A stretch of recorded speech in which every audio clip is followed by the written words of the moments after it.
Hi friends, welcome to Madhu reviews YouTube channel. ముందుగా ఈ వీడియోకి లైక్ చేయండి. అంటున్నానని మరోలా అనుకోవద్దు మహాలక్ష్మి.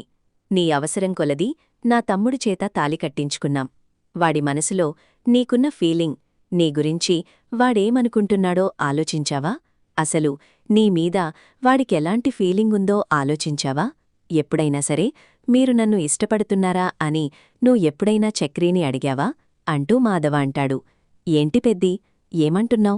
చక్రీ నన్ను ఇష్టపడుతున్నాడా అనగానే, అవును, వాడు నిన్ను ఇష్టపడుతున్నాడు. ఇష్టపూర్వకంగానే కదా నీ మెడలో తాళి కట్టాడు.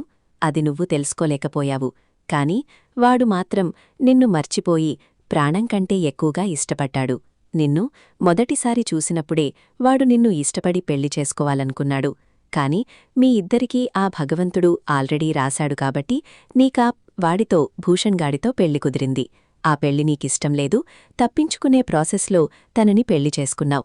అది జరిగింది. కాని నువ్వొకటి గుర్తుపెట్టుకోవాలి. ఖచ్చితంగా మీ ఇద్దరికీ రాసిపెట్టుందని మాత్రం గుర్తుపెట్టుకో మహాలక్ష్మి అని చెప్పి మాధవ వెళ్ళిపోతాడు. ప్రతి ఒక్కళ్ళు ఎందుకు నన్ను ఇక్కడే బందీగా ఉంచేయాలనుకుంటున్నారు? నేను చక్రీని ఇష్టపడడమేంటి? చక్రీ నన్ను ఇష్టపడడమేంటి? నన్ను ఇష్టపడే పెళ్లి చేసుకున్నాడా? అవును, నేను చెప్పడం వల్ల చక్రీ నా మెడలో తాళి కట్టలేదా? తనకు నా మీద ఇష్టముంది కాబట్టి చక్రీ నా మెడలో తాళి కట్టాడా? అసలిదంతా ఏంటో నాకసలేమీ అర్థం కావట్లేదు. చక్రీ నన్ను ఇష్టపడ్డడమేంటి? నేను చక్రీతో తాళి కట్టించుకోవడమేంటి? నాకసలేదీ తెలియడం లేదు అని మహాలక్ష్మి కాస్త ఆశ్చర్యపోతుంది. ఇంకాలా ఆశ్చర్యపోయిన మహాలక్ష్మికి చక్రీ అప్పుడే లోపలికి వస్తాడు. చక్రీగారు, నేను మీతో మాట్లాడాలి అనగానే, నాతో ఏం మాట్లాడాలి అనేసరికి, మీతో మాట్లాడాలి, ఇలా రండి, మీరు నా మెడలో తాళెందుకు కట్టారు? అదేంటండి, మీరు కట్టమంటేనే కదా నేను తాళి కట్టాను. ఇప్పుడు నా మెడలో మీరు తాళి ఎందుకు కట్టారు అంటూ నన్ను ప్రశ్నిస్తారేంటి? మరి మిమ్మల్ని ప్రశ్నించకపోతే ఎవరిని ప్రశ్నించాలి? మీరేమో నన్ను మనస్ఫూర్తిగా ఇష్టపడి నా మెడలో తాళి కట్టారు అని ఏమో పెద్దీ అంటున్నాడు. మిమ్మల్ని అడిగితే మీరు ఏమీ మాట్లాడడం లేదు, నిజం చెప్పండి అని చెప్పి అనేసరికి, ఏం నిజం కావాలి మీకు? మీరు వచ్చి నాకు సాయం చెయ్యి అని మీరు నన్నడిగారు. అడిగారు కాబట్టి మీ మెడలో తాళి కట్టాను అనుకుంటున్నారా? మీరంటే నాకిష్టం. మిమ్మల్ని నేను మనస్ఫూర్తిగా ఇష్టపడుతున్నాను. అలా ఇష్టపడ్డాను కాబట్టి నేను మీ మెడలో తాళి కట్టాను. ప్రతిక్షణం మిమ్మల్ని ఆరాధిస్తున్నాను, మిమ్మల్ని కోరుకుంటున్నాను. అందుకోసమని నేను తాళి కట్టించుకోవడానికి సిద్ధపడ్డాను. అది గుర్తుపెట్టుకోండి అని చెప్పి అనేసరికి, అవును, నిజమే. కాని ఇప్పుడు అందరూ కూడా నేను మీతో కలిసి ఉండాలి అంటున్నారు. మీరు నేను భార్యాభర్తలుగా ఉంటే చూడాలని ఉంది అని అంటున్నారు. ఇప్పుడేం చెయ్యాలి? వాళ్ళు అలానే అంటారు.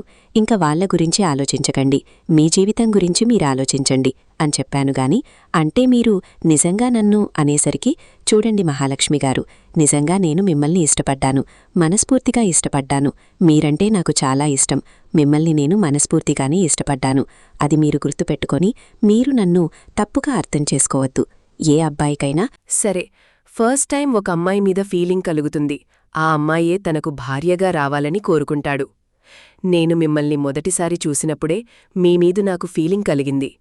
ఇప్పుడు నాకు మీద అధిక హక్కు ఉన్నా లేకపోయినా మీరు నేను ఒక బంధం ఉందని నాకు తెలిసిన తర్వాత చాలా సంతోషమనిపించింది. మీరు కన్నాకు వదిన అంటే, కన్నా నా తమ్ముడు కాబట్టి నాకు నా మేనమామ కూతురే మీరవుతారు అని చెప్పి అక్కడ్నుంచి వెళ్ళిపోతాడు. ఏంటీ బంధాలన్నీ నాకిలా ముడిపడుతున్నాయి? నేను ఒక స్థాయికి వెళ్లాలనుకుంటున్నాను. నేనా స్థాయికి చేరుకోగలనా? ఇలానే నా బంధాలన్నీ నాకు అడ్డుకుని నా మనసుని పూర్తిగా మార్చేస్తాయా? అలా నా మనసు మారిపోతుందా అని ఆలోచిస్తూ మహాలక్ష్మి ఉండేసరికి ఈలోపు కన్నా అయితే వస్తాడు. కన్నా రావడంతోటే వెంటనే కన్నా దగ్గరికి వెళ్ళి, ఏంటి కన్నా, ఏమాలోచిస్తున్నావు అనగానే, నన్ను వదిలి వెళ్ళిపోవు కదా వదినా అనేసరికి, ఎక్కడికి వెళ్లను, నేనొక ఇంపార్టెంట్ ఫోన్ కాల్ మాట్లాడాలి, నేను మాట్లాడి వస్తానని వెంటనే హారికకు ఆ ఫోటో పంపిస్తుంది.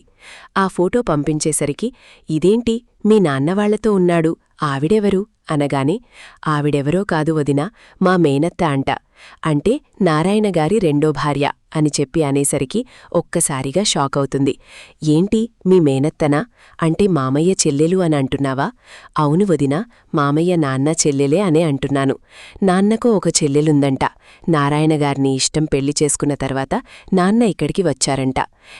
నాన్నకి కుటుంబంలో వాళ్లందరూ కూడా తెలుసంట. కాని చక్రి ఎప్పుడో చిన్నతనంతో ఉండడంతో చక్రిని చూసి గుర్తుపట్టలేకపోయారేమో. అంతే. ఇప్పుడు నాన్నకు ఈ ఇంటికి సంబంధం ఉందని తెలిస్తే నన్ను క్షమిస్తారా? మళ్లీ వాళ్ల చెల్లెలి కొడుకునే, అంటే చెల్లెలు భర్త కొడుకునే పెళ్లి చేసుకున్నానన్న విషయం తెలిస్తే క్షమిస్తారా? ఇక్కడ మరొక విషయమేంటంటే, నేను చక్రీని అవసరానికి పెళ్లి చేసుకున్నానుగాని చక్రీ నన్ను మనస్ఫూర్తిగా ప్రేమించి పెళ్లి చేసుకున్నాడంట. నన్ను మొదటిసారి చూసినప్పుడే చక్రీ ఇష్టపడ్డాడంట. అలా ఇష్టపడడం వల్లే నా మెడలో తాలికట్టు అనే అవకాశం రావడం వల్లే చక్రీ నన్ను పెళ్లి చేసుకున్నానని చెప్తున్నాడు. ఇప్పుడు ఏం చేయమంటావు వదినా? ఏం చేయమంటావు? ఈ ప్రాబ్లం నుంచి చక్రీ నుంచి నేను తప్పించుకోగలనా? కన్నా ఏమో నన్ను పట్టుకుని వదలను, వెళ్ళొద్దు అంటూ బాధపడుతున్నాడు. ఇప్పుడు నేను ఎటూ తేల్చుకోలేని పరిస్థితిలో, ఎటూ మునగలేని పరిస్థితిలో, నేను దిక్కుతోచని స్థితిలో ఉన్నాను వదినా. నాకేం చెయ్యాలో అర్థం కావట్లేదు. చూడు మహాలక్ష్మి, నీ జీవితం ఇలా అవుతుందని నేననుకోలేదు. నీకు చక్రి అంటే ఇష్టమా కాదా అని నేనడగడం లేదు. ఒక్కసారి ఆడదాని మెడలో తాలిపడితే అది చాలా పవిత్రంగా, అంటే ఫీలవుతుంది మన భారతీయ స్త్రీ.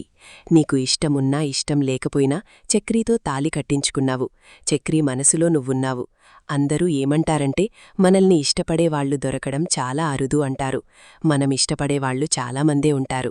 కాని మనల్ని ఇష్టపడేవాళ్లు కొంతమంది మాత్రమే ఉంటారు. అలాంటి వ్యక్తి లైఫ్ పార్ట్నర్గా దొరికితే ఆ జీవితం చాలా బాగుంటుంది అని అంటారు.